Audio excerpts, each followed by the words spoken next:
with you, Jake, and then both of you can answer. Either of you go first. Obviously, Rucker is essential to all of the hoods around New York City and abroad. This year, the news particularly was talking about how there's a re-emerge now where the scene kind of died down a few years and now it's picking back up. You guys being hip-hop artists and one of the top elites, what do you think about it, especially coming from the New York East Coast, and will we see a team from you guys? I already had a team in there. I ain't have a team this year because I was doing a lot of traveling and a lot of stuff, but it's always the Rucker is a part of our culture, you know what I mean? So it's gonna always pop. It's picking up now because it's a bigger platform, you know what I mean?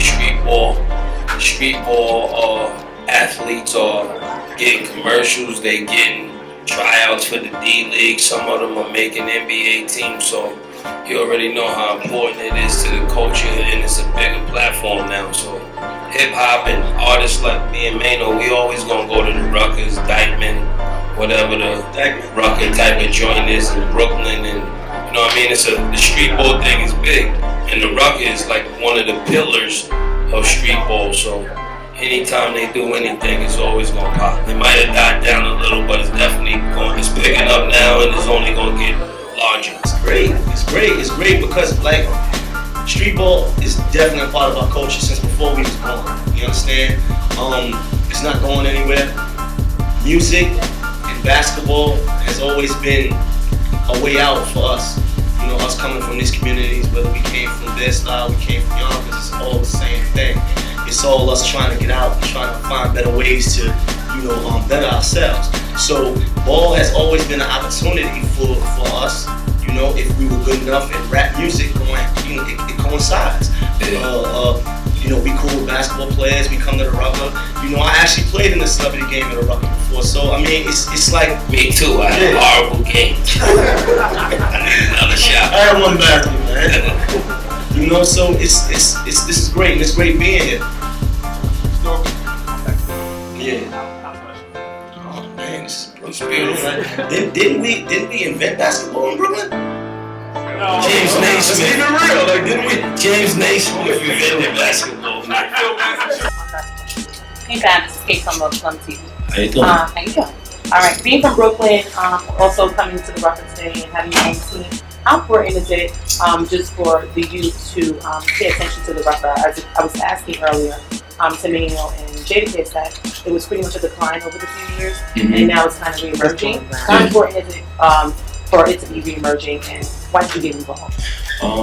I think it's important because it gives opportunity for inner city kids, to play ball or to watch ball. Gives them something to do rather than get into other things or bad things.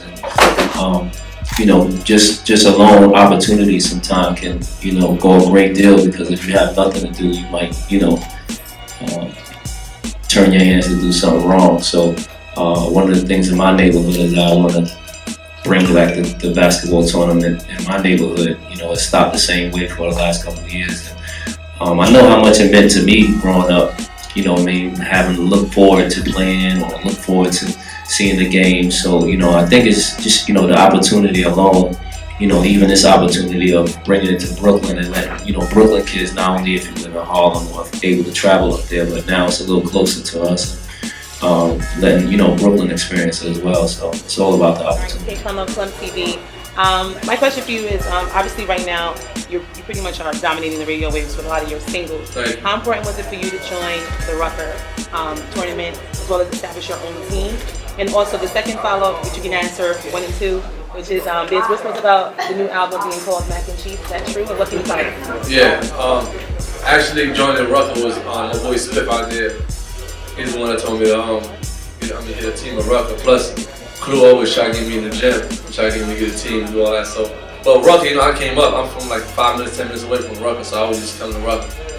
And I used to always come watch Fat Joe, always come watch, Black Hand, come watch everybody. And I remember this one year when Fat Joe and Jay-Z had played for the championship. I was like, you know what, I definitely need to get a team out here. So the opportunity presented itself when Spiff came to me with the team. The album's called Mac and Cheese. We're gonna drop December. Awesome. Thank you. Wait for that hot nigga remix. What's up? Yeah, Actually, they're here somewhere. I don't know. I'm waiting for them to drop it. I was gonna leak it with Blue. Oh man, I ain't making that in Brooklyn tonight. Nah, they told me to hold it. Should be out first week. Oh. Do that from the 9, baby. Yeah, have to. Hi, I'm Strawberry from OurBeHateSocial.com. Strawberry? Yes. That's what's up. Like that. Or to be here is like Elle. It's like a hop, skip, and away, you know what I mean? So it's like dope that they bring it to the people. A lot of people don't really travel like that, so especially in Brooklyn. So for it to be at the Barclays and just show you it's a bigger platform, you can do anything. Start from a park to be in an arena is just some ill shit.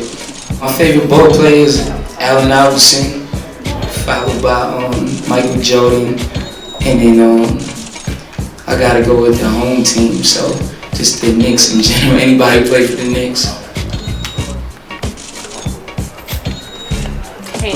Yeah. Hi, I'm I feel like I'm at the basketball thing where they be like, sorry. Yeah. I'm ThatPlum of Plum TV. on TV, I think I'm Thank you. It's actually ThatPlum, so you know you ThatPlum. okay. People leading urban media.